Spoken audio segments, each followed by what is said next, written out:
Je voudrais avant toute chose vous remercier pour l'honneur que vous faites en me permettant de parler devant vous sur la situation des femmes telle qu'elle est vécue actuellement dans mon pays, plus précisément en République démocratique du Congo, au sud Kivu, à l'est du pays. La RD Congo se prépare dans quelques jours à vivre la 3e élection démocratique après plus de 10 ans de guerre et de troubles inqualifiables. Après l'élection présidentielle et législative de 2006, l'élection de novembre 2011 est censée venir consolider la démocratie et l'état de droit. Malheureusement, au vu de la manière dont les choses se déroulent, on est en droit de dire que la situation est encore loin de porter à l'optimisme, tant les pièges sont encore bien nombreux. L'élection de 2006 et la fin de la guerre ont suscité d'immenses espoirs et de nombreuses attentes au sein de la population. Au cours des 5 dernières années, la population congolaise a été réchauffée par des promesses de paix et de sécurité totale, de reconstruction et de développement, de justice et de liberté. Ces promesses sont loin d'être tenues et des déceptions s'est installée au cœur des Congolais. La situation a été profitable aux dirigeants et à leurs entourages qui ont continué à s'enrichir pendant que le peuple plongeait davantage dans la pauvreté. La situation des femmes ne semble pas avoir évolué d'une manière significative. Les viols restent présents, permanents, favorisés par l'impunité et les méandres d'une justice lourde, politisée et corrompue. L'intensité des viols a diminué certes si l'on compare le nombre de cas enregistrés actuellement par rapport à ce qui s'est passé depuis 1996 et plus fortement entre 1998 et 2005. Mais il reste évident que c'est chaque jour que des cas de viol de femmes et de filles sont enregistrés dans les villages.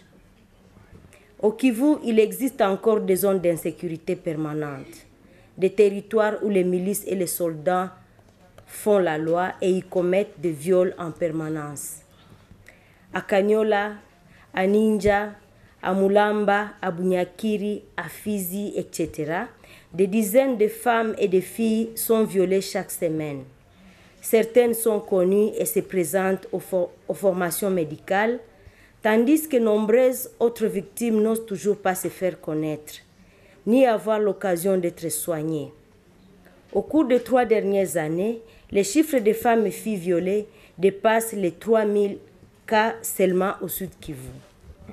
Comme toujours, les viols sont commis par les bandes armées étrangères et locales, par les éléments de l'armée régulière et par des hommes en armes et uniformes militaires difficiles à identifier.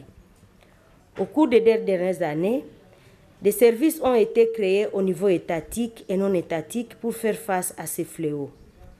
Il existe maintenant des brigades au sein de la police chargées de poursuivre les auteurs de viols, ainsi que des organisations qui documentent les cas et accompagnent les victimes auprès des juridictions.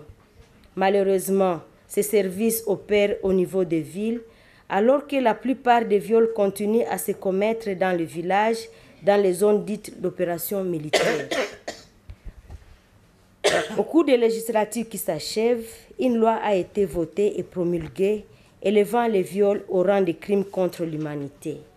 Encore une fois, même si cette loi permet de réduire le nombre de cas, elle reste limitée dans son application à cause de la peur, de l'ignorance des victimes, de l'impunité spécialement à l'endroit des officiers militaires et de la défaillance de la justice. Il existe quelques formations médicales spécialisées dans le traitement des victimes de viols et qui reçoivent des aides pour assister les femmes. Mais ici encore, il faut signaler le fait que ces formations médicales sont encore limitées par leur nombre, leur capacité d'accueil et par leur accessibilité. Elles sont localisées en ville et ne peuvent être atteintes par des milliers de femmes qui vivent dans les villages éloignés. Les femmes sont enlevées et violées aussi dans les villages où il y a des postes de l'armée ou de la mission des Nations Unies, MONUSCO. Et comme toujours, les forces de l'ordre et de maintien de la paix arrivent toujours en retard sur les lieux de viol, venant constater et déplorer ce qui se passe comme tout le monde. Et même quand ces forces sont alertées, rarement on les a vus se déployer pour venir porter secours aux femmes.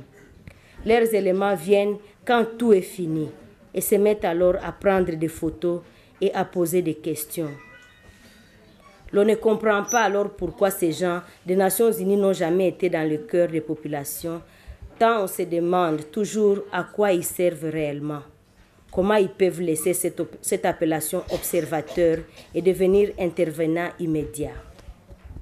À Bukavu, il existe des associations féminines et des groupes d'activistes qui s'organisent pour dénoncer les viols.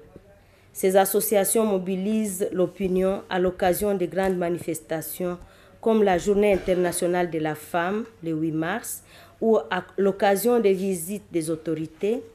Elles font des enquêtes pour identifier les auteurs des viols et les dénoncer auprès de la justice et des autorités politico-militaires. Cependant, leurs actions sont limitées étant donné qu'elles ont lieu dans un cadre juridique et politique faible.